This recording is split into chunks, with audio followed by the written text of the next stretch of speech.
Luxury car से मिला 150 kilo विस्फोटक। विस्फोटक के साथ पकड़े गए 2 आरोपी। साजिश की आशंका, एजेंसियां सतर्क। टोंक जिले से लग्जरी कार से 150 किलो अवैध विस्फोटक अमोनियम नाइट्रेट पकड़ा गया।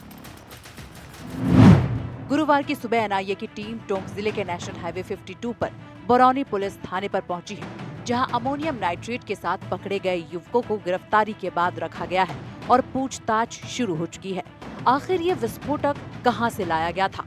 पुलिस ने आरोपियों से गहन पूछताछ की। उसके बाद अवैध विस्फोटक के साथ पकड़े गए दोनों आरोपियों सुरेंद्र मोची और सुरेंद्र पटवा को पुलिस ने कोर्ट में पेश किया, जहां से कोर्ट ने 5 दिन के पीसी रिमांड पर पुलिस को सौंप दिया है।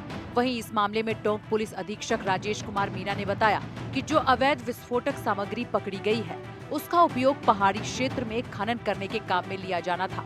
गिरफ्तार आरोपियों से प्रारंभिक जांच में ये बात सामने आई है। फिर भी दोनों आरोपियों से पुलिस पूछताछ कर रही है। इस मामले में कुछ और लोगों को भी डिटेन किया गया है।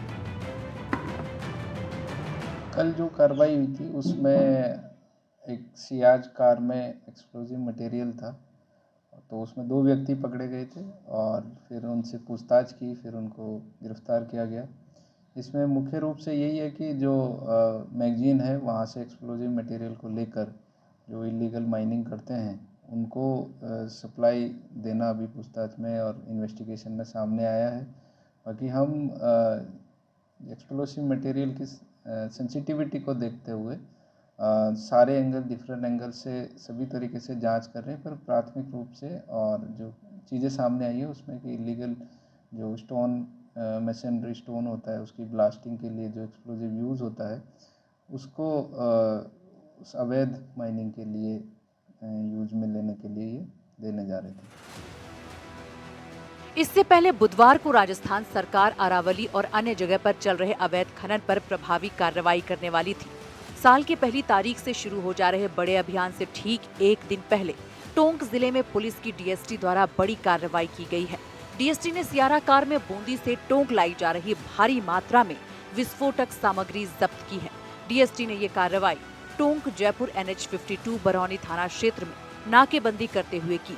डीएसटी ने कार सवार 2 लोगों सुरेंद्र पटवा और सुरेंद्र मोची को गिरफ्तार किया है, जो बूंदी जिले के करवर के ही रहने वाले हैं। विस्फोटक माफियाओं द्वारा पुलिस की आंखों में धूल झोंकने के लिए 150 किलोग्राम अमोनियम नाइट्रेट को यूरिया के कट्टों में भरा गया था। आइए आपको बताते हैं कि आरोपी कैसे पकड़े गए। डीएसटी ने कार सवार युवकों से पूछताछ की तो युवकों ने कृषि कार्य के लिए यूरिया की बात कही। कार में 200 खतरनाक विस्फोटक कार्टेज मिले, 1100 सेफ्टी फ्यूज वायर मिला। पुलिस ने कट्टों की गहराई से जांच की तो कट्टों में अमोनियम नाइट्रेट भरा हुआ पाया। डीएसटी ने ये कार्रवाई प्रभारी ओम प्रकाश चौधरी के नेतृत्व में की। अमोनियम नाइट्रेट मूल रूप से पत्थर खनन के काम में आता है।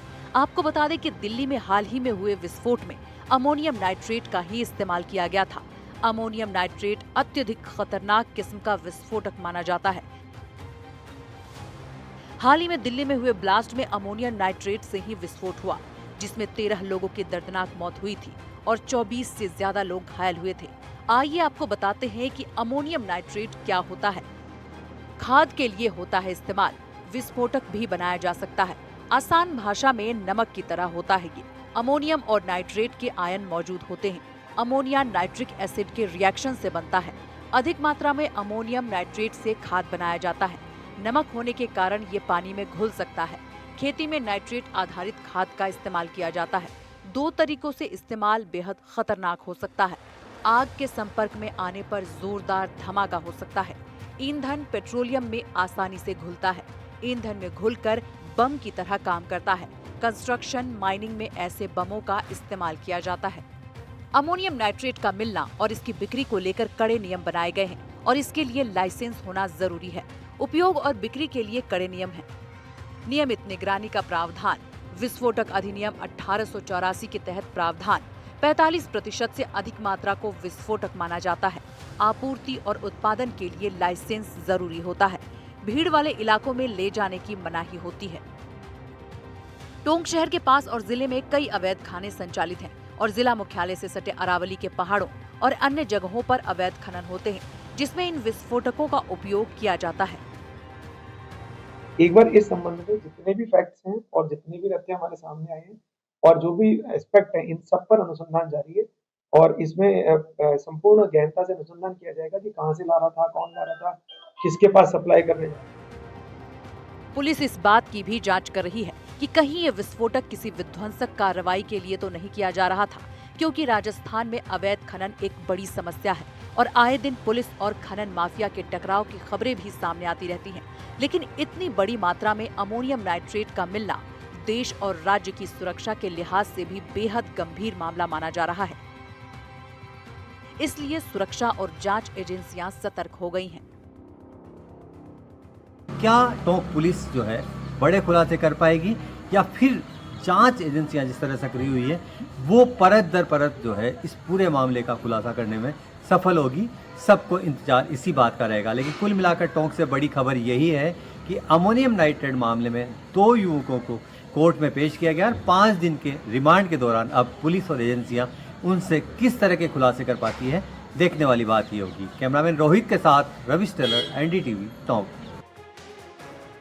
आपको याद हो कि दिल्ली में जब धमाका हुआ था लाल किले के पास, तो उसमें जिस विस्फोटक का इस्तेमाल किया गया था वैसा ही विस्फोटक अमोनियम नाइट्रेट जब इतनी बड़ी मात्रा में राजस्थान के अंदर मिलता है तो सवाल सुरक्षा में हुई चूक को लेकर के भी उठता है कि आखिर इतनी बड़ी मात्रा में 150 किलो अमोनियम नाइट्रेट एक जगह स्टोर कर लिया जाता है और किसी को पता तक नहीं चलता। अब आप ये सोचिए कि अगर जो दिल्ली में हुआ वैसे ही कोई साजिश अगर राजस्थान में रचता, और क्योंकि सामान तो इकट्ठा कर लिया था, विस्फोटक उसके पास था, तो कोई भी बड़ा धमाका कर सकता था।